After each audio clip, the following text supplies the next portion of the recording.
আসসালামু আলাইকুম এভরিওয়ান। আশা করি সবাই সুস্থ সবল আছো, ভালো আছো। আমরা গতদিন যে চ্যাপ্টারটা নিয়ে পড়ছিলাম, হস্তান্তরযোগ্য ঋণের দলিল, অর্থাৎ সেকেন্ড পেপারের পঞ্চম অধ্যায়।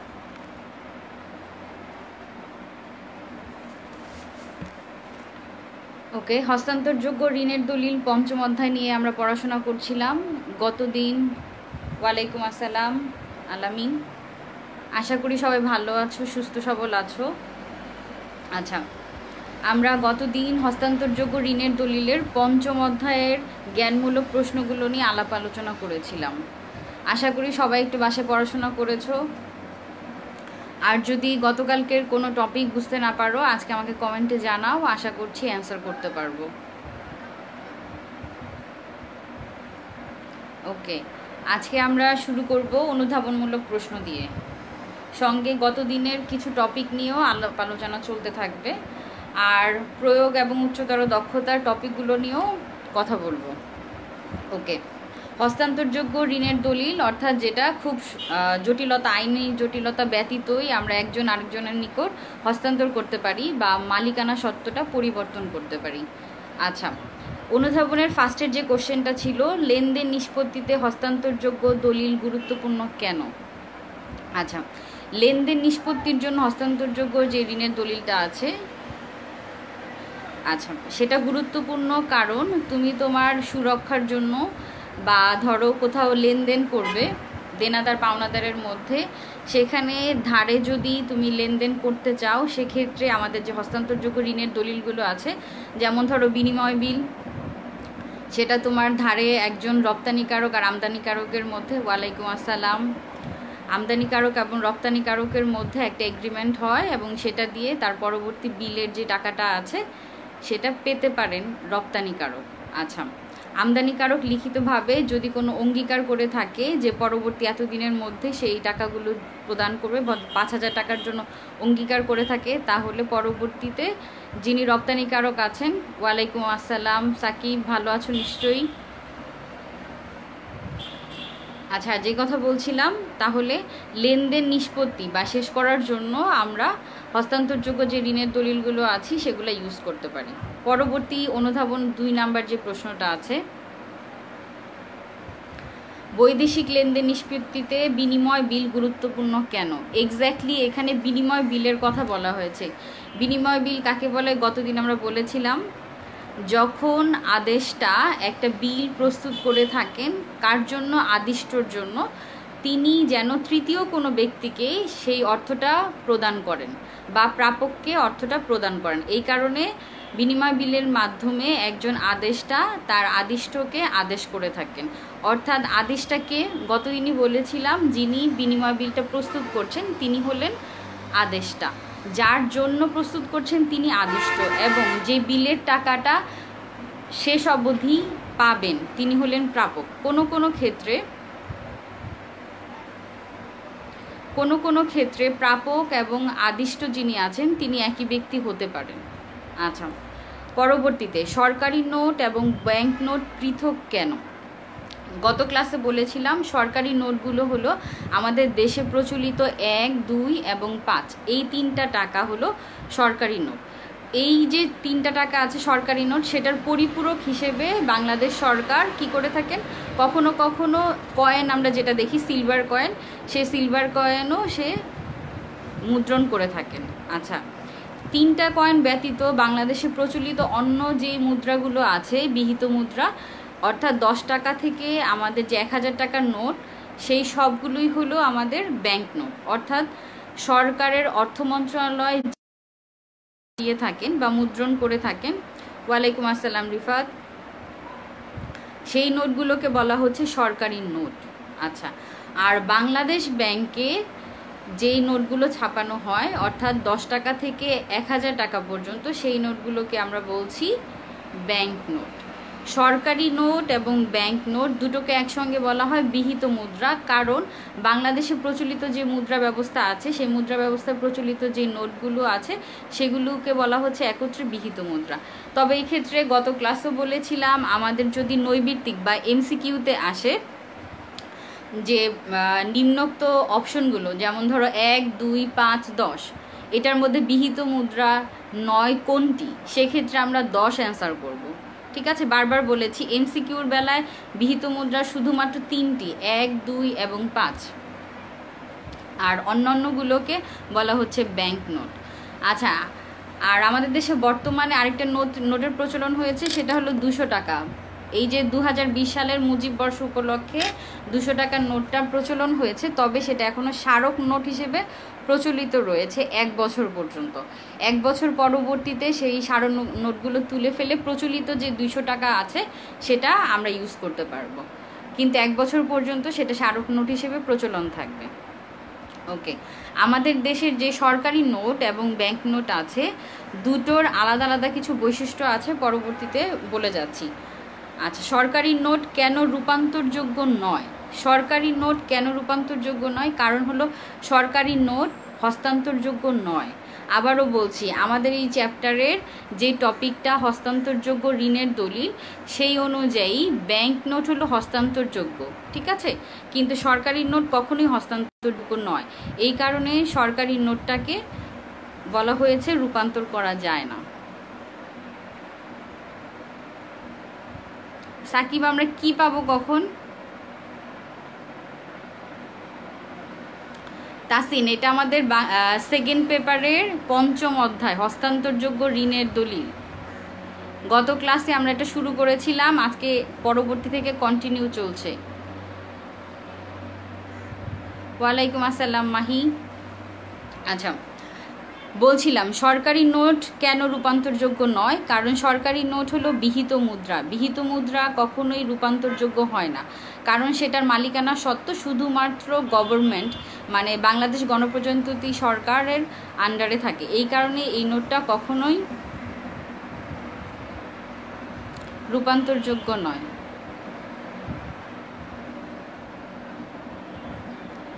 আচ্ছা সাকিব, 200 টাকার নোটটা বর্তমানেও বাজারে আছে, তবে সেটা স্মারক নোট হিসেবে প্রচলিত আছে, ঠিক আছে। 1 বছর পরবর্তীতে আমাদের যে প্রচলিত অন্যান্য নোটগুলো, যেমন 100 টাকা 100 টাকা, 500 টাকা, 1000 টাকার নোট আছে, সেই নোটের মতোই আমরা 200 টাকা ইউজ করতে পারবো। ওয়ালাইকুম আসসালাম নাশিতা।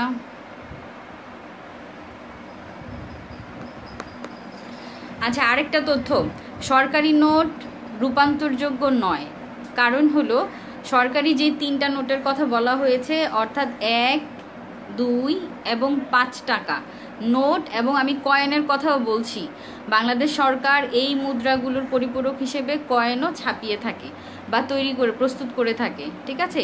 এই যে কয়েন বা মুদ্রাগুলো আছে, সেটাতে কখনোই রূপান্তর করা যায় না, কারণ সেই নোটটাকে কখনোই লেখা থাকে না। তোমরা হয়তো খেয়াল করবে, আমি তোমাদেরকে নোটটা দেখাচ্ছি।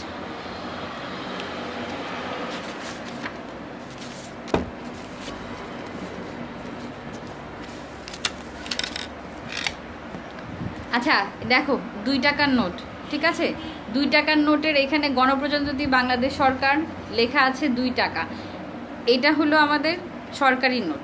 এই নোটের গায়ে কখনোই এই লেখাটা থাকে না, চাহিবা মাত্র বাহককে দিতে বাধ্য থাকিবে, ঠিক আছে। এই যে লেখা আছে চাহিবা মাত্র ইহার বাহককে 100 টাকা দিতে বাধ্য থাকিবে, এই কারণে এই যে ব্যাংক নোট আছে সেটা রূপান্তরযোগ্য।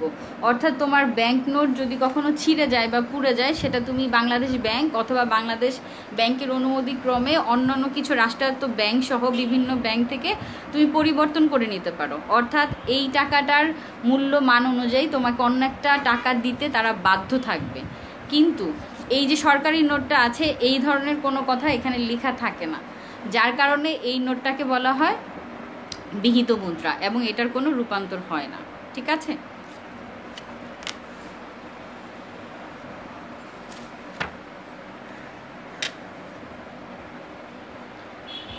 আচ্ছা, আমাদের অনুধাবনমূলক প্রশ্নগুলো শেষ হয়ে গেল। পরবর্তী প্রয়োগ এবং উচ্চতর দক্ষতার। ওয়ালাইকুম আসসালাম। রাফি, লেখা থাকে না কারণ সেগুলো ব্যাংক নোট নয়, সরকারি নোট। সরকারি নোটে শুধুমাত্র গণপ্রজাতন্ত্রী বাংলাদেশ সরকার লেখা থাকে। আচ্ছা, প্রয়োগ এবং উচ্চতর দক্ষতা, এই কোশ্চেনের ফার্স্টের যেই টপিকটা আছে সেটা হলো হস্তান্তরযোগ্য ঋণের দলিলের বৈশিষ্ট্য। ওকে, হস্তান্তরযোগ্য ঋণের দলিলের প্রথম বৈশিষ্ট্য, গতকালকে অল্প অল্প কিছু আলোচনা করেছিলাম। প্রথম যে বৈশিষ্ট্য বলেছিলাম, হস্তান্তরযোগ্য ঋণের দলিল অবশ্যই তোমার লিখিত হতে হবে। লিখিত কোনো দলিল ছাড়া, অর্থাৎ মৌখিক কোনো দলিলের আইনানুগ কোনো প্রমাণ থাকে না, যার কারণে যে কোনো ঋণের দলিল সেটা হস্তান্তরযোগ্য হোক বা অহস্তান্তরযোগ্য হোক সেটা অবশ্যই লিখিত হতে হবে। লিখিত না হলে সেটার কোনো আইনানুগ প্রমাণ্য দলিল নয়। আচ্ছা, পরবর্তীতে 2 নম্বর পয়েন্টটা হলো হস্তান্তরযোগ্য ঋণের দলিল অবশ্যই তোমার স্বাক্ষরিত হতে হবে, অর্থাৎ দলিলটি যিনি প্রস্তুত করছেন। হ্যাঁ রিফাত, 10 টাকার যে নোটটা আছে সেটাও ব্যাংক নোট। 10 টাকা থেকে 1000 টাকা পর্যন্ত সবগুলো নোটই বাংলাদেশে প্রচলিত ব্যাংক নোট। ওকে, সেকেন্ড যে পয়েন্টটা নিয়ে কথা বলছিলাম সেটা হলো স্বাক্ষর, অর্থাৎ তোমার যে হস্তান্তরযোগ্য ঋণের দলিল আছে সেটা চেক হোক, বিনিময় বিল হোক, অঙ্গীকারপত্র হোক, তারপরে তোমার ব্যাংক ড্রাফট হোক, অথবা তোমার শেয়ার ওয়ারেন্ট হোক, সবগুলোতেই যিনি প্রস্তুত করবেন সে তার একটা স্বাক্ষর অবশ্যই থাকতে হবে, ঠিক আছে। এবং বিনিময় বিল সহ আরও কিছু যেই তোমার হস্তান্তরযোগ্য ঋণের দলিল আছে সেক্ষেত্রে কখনো কখনো আদিষ্ট, অর্থাৎ যিনি স্বীকৃত দিবেন তারও স্বাক্ষর থাকা প্রয়োজন হয়। যদি তোমার আদিষ্ট স্বাক্ষর, মানে এটাকে বলা হয় স্বীকৃত স্বাক্ষর, স্বীকৃত স্বাক্ষর না দেয়া থাকে তাহলে বিলটা অসম্পূর্ণ থেকে যাবে, ঠিক আছে। সেক্ষেত্রে অবশ্যই হস্তান্তরযোগ্য ঋণের যে দলিলগুলো আছে সেগুলো তোমার স্বাক্ষরিত হতে হবে, যিনি প্রস্তুত করবেন তার স্বাক্ষর অবশ্যই থাকতে হবে। আচ্ছা, থার্ড পয়েন্টে আসি। হস্তান্তরযোগ্য যে ঋণের দলিল আছে সেখানে তোমার নির্দিষ্ট একটা টাকার অঙ্ক লেখা থাকতে হবে, ঠিক আছে। অর্থাৎ অঙ্গীকারপত্রে যদি কেউ অঙ্গীকার করে থাকে নির্দিষ্ট একটা অ্যামাউন্টের কথা, তাহলেই শুধুমাত্র সেটা অঙ্গীকারপত্র হিসেবে গ্রহণীয় হবে। যদি কোনো নির্দিষ্ট অ্যামাউন্টের উল্লেখ না থাকে তবে সেটা অসম্পূর্ণ থেকে যাবে এবং হস্তান্তরযোগ্য দলিল হিসেবে গ্রহণ করা যাবে না, অর্থাৎ নির্দিষ্ট অঙ্কের কথা উল্লেখ থাকবে। পরবর্তীতে আসি নির্দিষ্ট তারিখ। হস্তান্তরযোগ্য দলিলে অবশ্যই নির্দিষ্ট তারিখ, অর্থাৎ প্রস্তুতকারক যখন দলিলটি প্রস্তুত করবেন সেখানে একটা নির্দিষ্ট তারিখ, ইস্যুর যে ডেটটা আছে সেটা অবশ্যই দিবেন, এবং পরিশোধের যে তারিখটা আছে সেই তারিখটাও উল্লেখ করা থাকবে। আচ্ছা, তার পরবর্তীতে আসি, যেই নির্দিষ্ট অ্যামাউন্টের কথা উল্লেখ করা আছে সেই অ্যামাউন্টটা অবশ্যই বিহিত মুদ্রায় পরিশোধিত হতে হবে। অর্থাৎ যদি তোমার ব্যাংক ড্রাফটে অথবা তোমার চেকে অথবা বিনিময় বিল অথবা অঙ্গীকারপত্র বা প্রমিসারি নোট হিসেবে আমরা যেটাকে চিনে থাকি সেখানে নির্দিষ্ট 50,000 টাকার কথা উল্লেখ থাকে। রিফাত, বিনিময় বিলের পক্ষ সাধারণত 3টি হয়, আদেষ্টা, আদিষ্ট এবং প্রাপক। তবে কোনো কোনো ক্ষেত্রে কখনো কখনো আদিষ্টই প্রাপক হয়ে থাকে, কিন্তু যদি এমসিকিউর জন্য আসে তাহলে অবশ্যই আমরা 3টি পক্ষ বলবো। আচ্ছা, যে কথায় বলছিলাম, বিহিত মুদ্রায় পরিশোধিত করতে হবে, অর্থাৎ তোমার যে বিলটি প্রস্তুত করা হয়েছে যে দেশের অভ্যন্তরে। হ্যাঁ মাহিন, আমরা শেয়ার ওয়ারেন্ট নিয়ে কথা বলবো কিছুক্ষণ পরেই, অপেক্ষা করো। আচ্ছা, যে দেশের অভ্যন্তরে তোমার বিলটি প্রস্তুত করা হয়েছে সেই দেশের যে বিহিত মুদ্রা আছে সেই মুদ্রা দ্বারা তোমাকে এটা পরিশোধ করতে হবে, অর্থাৎ বিলটা পরিশোধ করতে হবে। যদি আমদানিকারক আর রফতানিকারক হয়ে থাকে বা দেনাদার পাওনাদার হয়ে থাকে, যে কোনো দেনা পরিশোধ বা লেনদেন নিষ্পত্তির জন্য অবশ্যই বিহিত মুদ্রায় তোমার অর্থটা বা অ্যামাউন্টটা পরিশোধ করতে হবে। ওকে, পরবর্তীতে আসি, হস্তান্তরযোগ্য যে ঋণের দলিলটা আছে সেই দলিলের একটা আইনানুগ বৈশিষ্ট্য থাকবে, অর্থাৎ যদি পাওনাদারের অর্থটা দেনাদার দিতে অপারগ হয়ে থাকে তাহলে সেই যে অঙ্গীকারনামাটা আছে বা বিনিময় বিলটা আছে সেটা নিয়ে সে যদি কোনো মামলা করে থাকে, অর্থাৎ পাওনাদার মামলা করে থাকে, তাহলে দেনাদার তার অর্থ দিতে অবশ্যই বাধ্য থাকবে। অর্থাৎ মামলা করার একটা অনুমতি হস্তান্তরযোগ্য ঋণের দলিলের মাধ্যমে দেয়া হয়ে থাকে। ওকে, পরবর্তীতে এই যে পয়েন্টগুলো বললাম সেগুলো তোমার ইম্পর্টেন্ট পয়েন্ট। এছাড়াও আরও কিছু বেশ বৈশিষ্ট্য আছে, সেগুলো আমি বলে যাচ্ছি অল্প অল্প করে। যেমন ধরো একাধিক পক্ষ, বারবার বলেছি হস্তান্তরযোগ্য ঋণের দলিল, বা ধরো যে কোনো চুক্তির ক্ষেত্রেই তোমার একাধিক পক্ষ থাকে। বিনিময় বিলের ক্ষেত্রে যেমন 3টি পক্ষ থাকে, চেকের ক্ষেত্রেও 3টি পক্ষ থাকে, আবার তোমার অঙ্গীকারনামার ক্ষেত্রে 2টি পক্ষ থাকে, শেয়ার ওয়ারেন্টের ক্ষেত্রে 2টি পক্ষ থাকে। এই কারণে বলা হয়ে থাকে হস্তান্তরযোগ্য ঋণের দলিল অবশ্যই একাধিক পক্ষ দ্বারা হয়ে থাকে। শর্তহীন হতে হবে অবশ্যই হস্তান্তরযোগ্য ঋণের দলিল শর্তহীন হতে হবে, নতুন করেও কোনো শর্ত যোগ করা যাবে না। আচ্ছা, পরবর্তীতে তোমার আছে স্ট্যাম্প যুক্ত। আচ্ছা, হস্তান্তরযোগ্য যে ঋণের দলিলটি আছে সাধারণত তোমার চেক যেমন একটা নির্দিষ্ট পেপারে হয়ে থাকে, যেখানে নির্দিষ্ট একটা ব্যাংকের একটা বই দেয়া থাকে, যেটাকে আমরা চেক বই নামে জানি, সেই চেক বই অনুযায়ী একটা তোমার ফরম্যাট থাকে। তবে কোনো কোনো ক্ষেত্রে যেমন ধরো তোমার অঙ্গীকারপত্র বা বিনিময় বিলের ক্ষেত্রে সাদা কাগজেও অঙ্গীকারনামা করা হয়, কিন্তু এই সাদা কাগজে অবশ্যই তোমার একটি স্ট্যাম্প থাকতে হবে, যেটাকে বলা হয় রাজস্ব স্ট্যাম্প। রাজস্ব স্ট্যাম্প যদি না থাকে সেই অঙ্গীকারপত্র বা সাধারণ যে সাদা কাগজটা আছে সেটার কোনো ভ্যালু থাকবে না। ঠিক আছে, এগুলো হলো তোমার হস্তান্তরযোগ্য ঋণের দলিলের কিছু প্রয়োজনীয় বৈশিষ্ট্য, যেগুলো তোমার অবশ্যই বিদ্যমান থাকবে। একইভাবে পরবর্তী যে টপিকটা আছে হস্তান্তরযোগ্য ঋণের দলিলের আবশ্যকীয় শর্তাবলী, বৈশিষ্ট্যের যেই কথাগুলো আমি বলে গেলাম সেই একই যে পয়েন্টগুলো আছে, এই পয়েন্টগুলো তোমার হস্তান্তরযোগ্য ঋণের দলিলে অবশ্যই থাকতে হবে। যদি এই বৈশিষ্ট্যগুলো একটা হস্তান্তরযোগ্য ঋণের দলিলে না থাকে তাহলে সেটা অসম্পূর্ণ থেকে যাবে এবং সেটা আইনানুগ কোনো গ্রহণযোগ্যতা পাবে না। এই ক্ষেত্রে বলছি আবারও, যে বৈশিষ্ট্যগুলোর কথা বলছি আমি সেগুলোই হস্তান্তরযোগ্য ঋণের দলিলের আবশ্যকীয় উপাদান। এই বৈশিষ্ট্যগুলো যদি অনুপস্থিত থাকে হস্তান্তরযোগ্য ঋণের দলিলে তাহলে কখনোই সেটা গ্রহণযোগ্যতা পাবে না, আইনানুগ গ্রহণযোগ্যতা পাবে না। ঠিক আছে,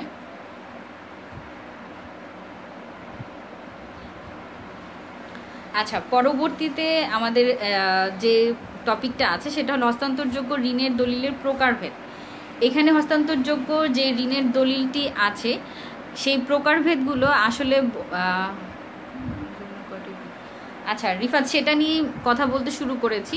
হস্তান্তরযোগ্য ঋণের দলিলে যে প্রকারভেদ কথা বলা হয়েছে এটা আসলে নর্মালি প্রকারভেদ নয়, যে দলিলগুলো আছে সেই দলিলগুলোর কথাই। যেমন তোমার চেক, বিনিময় বিল, একাধিক অনেকগুলো আছে, তোমরা 5-6টা যেগুলো ইম্পর্টেন্ট আছে সেগুলোর কথা আমি বলছি। চেক, বিনিময় বিল, অঙ্গীকারপত্র বা promissory note, share warrant, bank note, treasury bill, তারপরে আরও বেশ কিছু আছে, ব্যাংক ড্রাফট, ভ্রমণকারীর চেক, এই সবগুলি হস্তান্তরযোগ্য ঋণের দলিল। ঠিক আছে,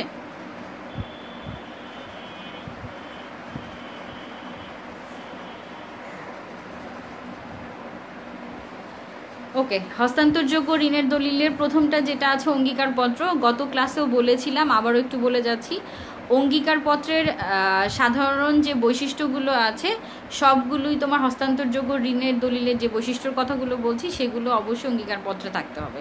অঙ্গীকারপত্র এক ব্যক্তি আরেক ব্যক্তির নিকট টাকা প্রদানের যে অঙ্গীকার করে থাকে এবং লিখিতভাবে অঙ্গীকার করে থাকে সেটাকে আমরা অঙ্গীকারপত্র বলি।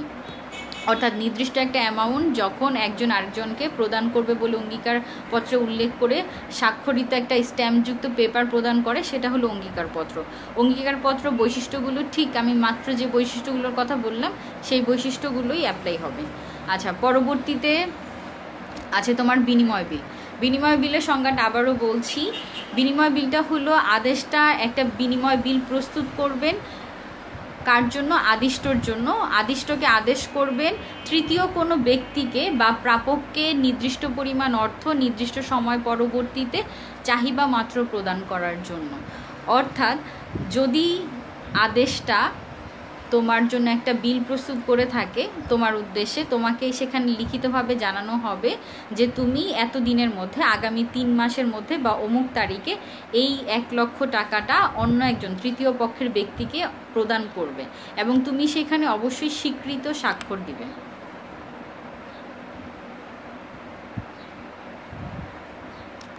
আচ্ছা, আমাদের বিনিময় বিলের যে বৈশিষ্ট্যগুলো আছে হস্তান্তরযোগ্য ঋণের দলিলের বৈশিষ্ট্যগুলোই কার্যকর হবে। পরবর্তীতে আসি চেক। চেক আমরা জানি ব্যাংক থেকে টাকা উত্তোলনের জন্য আমানতকারী তার আমানতের টাকা উত্তোলনের জন্য এবং অন্যান্য যে লেনদেন আছে সেগুলো গ্রহণ করার জন্য চেকটা ইউজ করে থাকে। ঠিক আছে। আচ্ছা, ব্যাংক ড্রাফটের কথা বলছি, গত ক্লাসেও বলা হয়েছে। ব্যাংক ড্রাফটটা হলো শাখা, বারবার বলছি, ভালো মতো খেয়াল করো।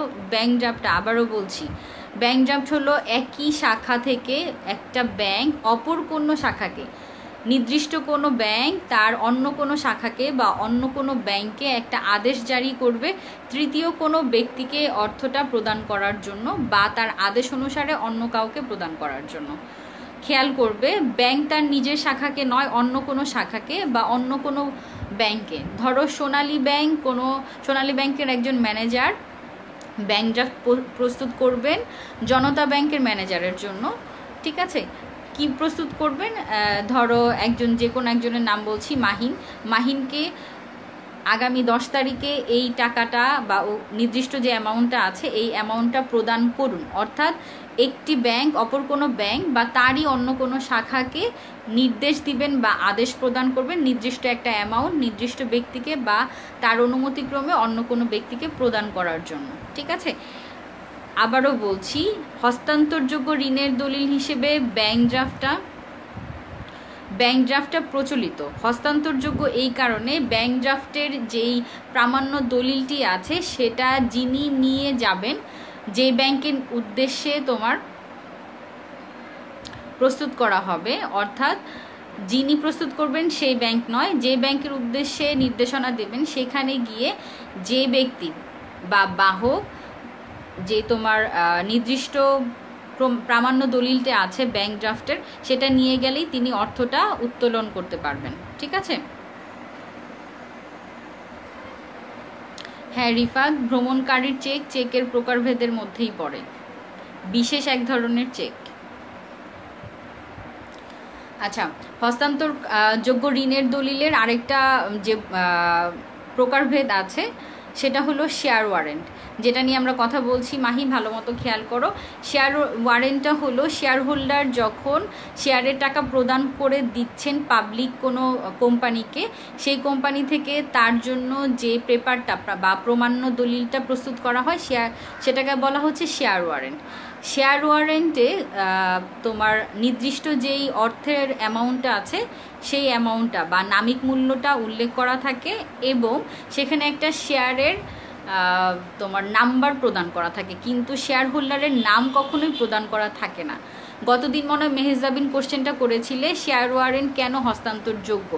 কারণ হলো শেয়ার ওয়ারেন্টে যেহেতু কোনো শেয়ার হোল্ডারের নাম উল্লেখ থাকে না, অর্থাৎ শেয়ার হোল্ডার যিনি থাকেন তিনি না হয়ে যে তোমার এই শেয়ার ওয়ারেন্টের পেপারটা বহন করবেন তিনি টাকাটা উত্তোলন করতে পারবেন। ঠিক আছে, এই কারণে বলা হয়ে থাকে শেয়ার ওয়ারেন্ট অবশ্যই হস্তান্তরযোগ্য, অর্থাৎ বাহক শেয়ার ওয়ারেন্টের যে বাহক আছেন যেহেতু সেখানে কোনো নাম উল্লেখ থাকে না তিনি টাকাটা উত্তোলন করতে পারবেন। ঠিক আছে। হ্যাঁ ফয়সাল, শেয়ার ওয়ারেন্ট এখনও প্রচলিত আছে কোনো কোনো ক্ষেত্রে।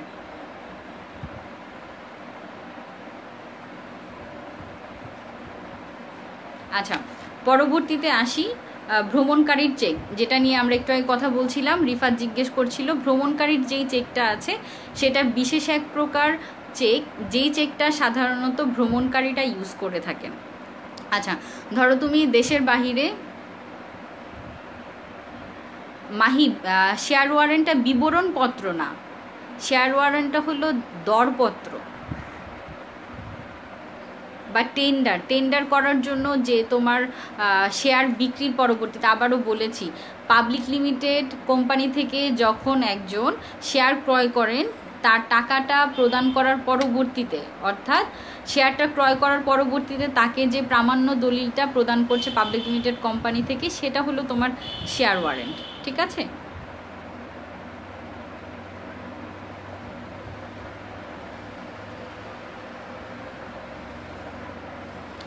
চাহিবা মাত্র ফেরত, হ্যাঁ মাহিন। আচ্ছা, আমরা ভ্রমণকারী চেক নিয়ে কথা বলছিলাম। ভ্রমণকারী চেক, তুমি যদি দেশের বাহিরে ভ্রমণ করতে যাও, ধরো তুমি অনেক বড় একটা অ্যামাউন্ট নিয়ে যেতে চাচ্ছ কিন্তু সেটা গতদিনই বলেছিলাম, সাধারণত হস্তান্তরযোগ্য ঋণের দলিলগুলো সময় বাঁচানো এবং আমাদের যে আর্থিক সুরক্ষা আছে সেটার কারণেই ইউজ করা হয়ে থাকে বেশি। এখন তুমি বড় একটা অ্যামাউন্ট দেশের বাইরে নিতে চাচ্ছ, কিন্তু সেটা তুমি তোমার নিজের সঙ্গে নিতে চাচ্ছ না, তখন তুমি কি করবে, যে কোনো একটা ব্যাংক, অবশ্যই ব্যাংকটা সাধারণত ইন্টারন্যাশনাল হয়ে থাকে, ব্যাংক থেকে তুমি একটা ভ্রমণকারী চেক নিতে পারো। যে অ্যামাউন্টের চেকটা তুমি নিয়ে যাচ্ছ, পরবর্তীতে তুমি যেই দেশে যাচ্ছ সেই দেশে থেকে তুমি ওই ব্যাংকের কোনো শাখা থেকে বা ব্রাঞ্চ থেকে তুমি তোমার অ্যামাউন্টটা বা টাকাটা উত্তোলন করে নিতে পারো। ঠিক আছে, সেটা হলো ভ্রমণকারীর চেক।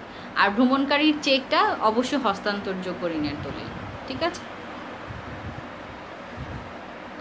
আচ্ছা পরবর্তীতে আসি আমরা ব্যাংক নোট। ব্যাংক নোট নিয়ে আলাপ আলোচনা করেছি এর আগে, আবারও বলছি, আমাদের দেশে প্রচলিত যেই ব্যাংক নোটগুলো আছে, অর্থাৎ 10 টাকা থেকে 1000 টাকা পর্যন্ত, সেই নোটগুলো ব্যাংক নোট।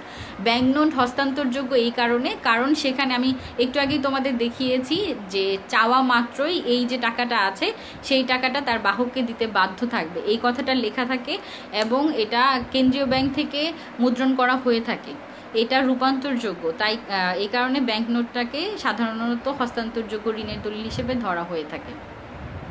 আচ্ছা, এরপরে আসি, যেই কথাগুলো বললাম আমি, এটাকে তুমি প্রকারভেদও বলতে পারো বা বিভিন্ন ধরনের হস্তান্তরযোগ্য ঋণের দলিলই বলতে পারো। এইগুলোই তোমার সাধারণত পরীক্ষায় বা বোর্ড পরীক্ষায় আসে।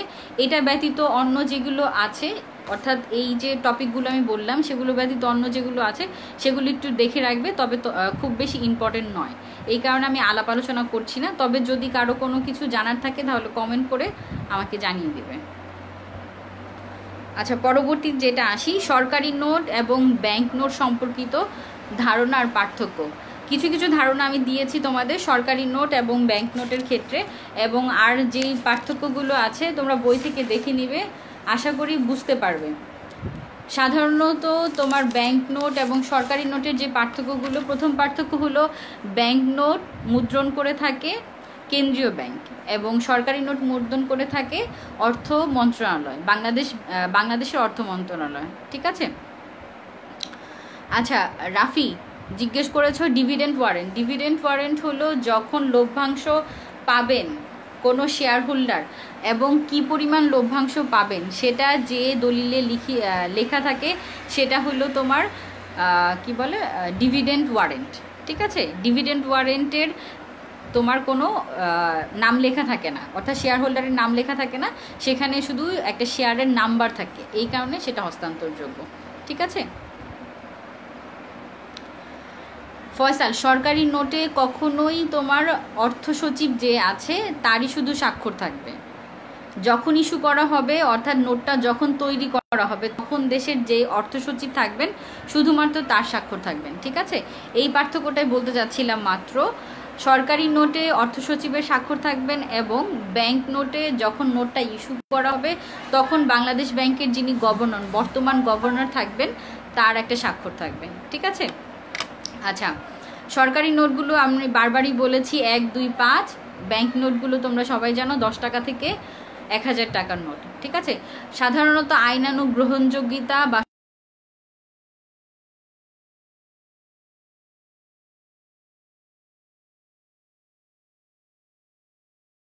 থাকে ব্যাংক নোট সাধারণত বেশি মূল্যের হয়ে থাকে। ঠিক আছে, আচ্ছা পরবর্তী যে টপিকটা আছে সেটা হলো ব্যাংক ড্রাফট আর পে অর্ডারের পার্থক্য।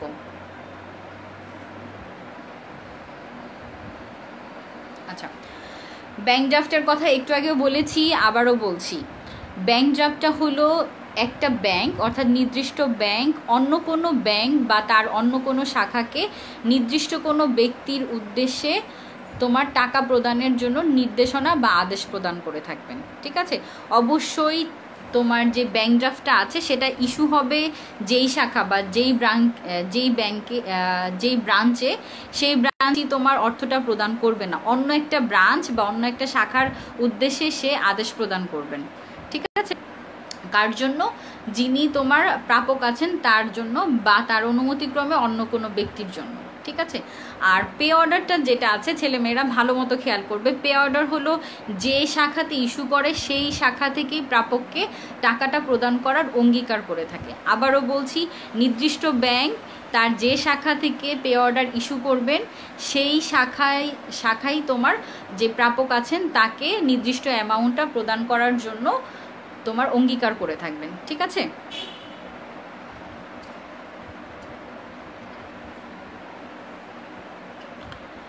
আচ্ছা, পরবর্তীতে ব্যাংক ড্রাফট আর পে অর্ডারের জন্য তোমার দলিলের ব্যাংক ড্রাফট এবং পে অর্ডারের যে পক্ষটা আছে, সাধারণত যেটা বলেছি ব্যাংক ড্রাফটের পক্ষ তোমার তিনটি হয়ে থাকে।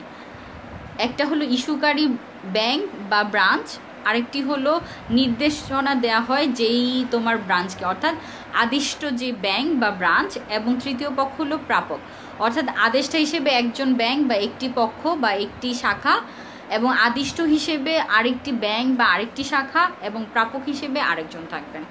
আর তোমার সাধারণত পে অর্ডার দুটি পক্ষ হয়ে থাকে, যে আদিষ্ট একজন, আদেষ্টা একজন, অর্থাৎ প্রাপক থাকবে, প্রাপক এবং আদিষ্ট একজনই হয়ে থাকে। আর যেহেতু একই ব্রাঞ্চ তার নির্দিষ্ট ব্রাঞ্চকেই ইস্যু করে এবং সেখানেই তোমার টাকা প্রদানের অঙ্গীকার করে থাকে, এই কারণে এক্ষেত্রে দুটি পক্ষ হয়ে থাকে। আচ্ছা, ব্যবহারের যে কারণটা আছে, দেশ বিদেশ বা বিভিন্ন স্থানে, দূরবর্তী স্থানে সাধারণত ব্যাংক ড্রাফটটা ইউজ করা হয়।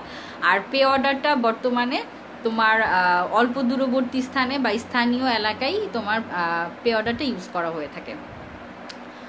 কমিশনের ক্ষেত্রে বা ফি বলতে পারো বা কমিশন বলতে পারো, কমিশন বা ফিটা সাধারণত তোমার ব্যাংক ড্রাফটের ক্ষেত্রে বেশি হয়ে থাকে।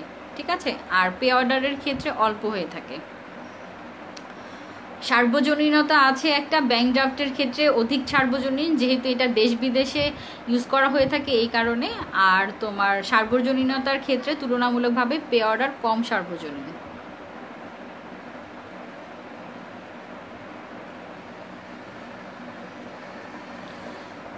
আচ্ছা, এই যে আমাদের বর্তমান চ্যাপ্টারের আমি যে টপিকগুলো আলাপ আলোচনা করলাম, অনেকে আরও কিছু কোশ্চেনের কথা বলছো, যেমন হুন্ডি আর হুন্ডির প্রকারভেদ।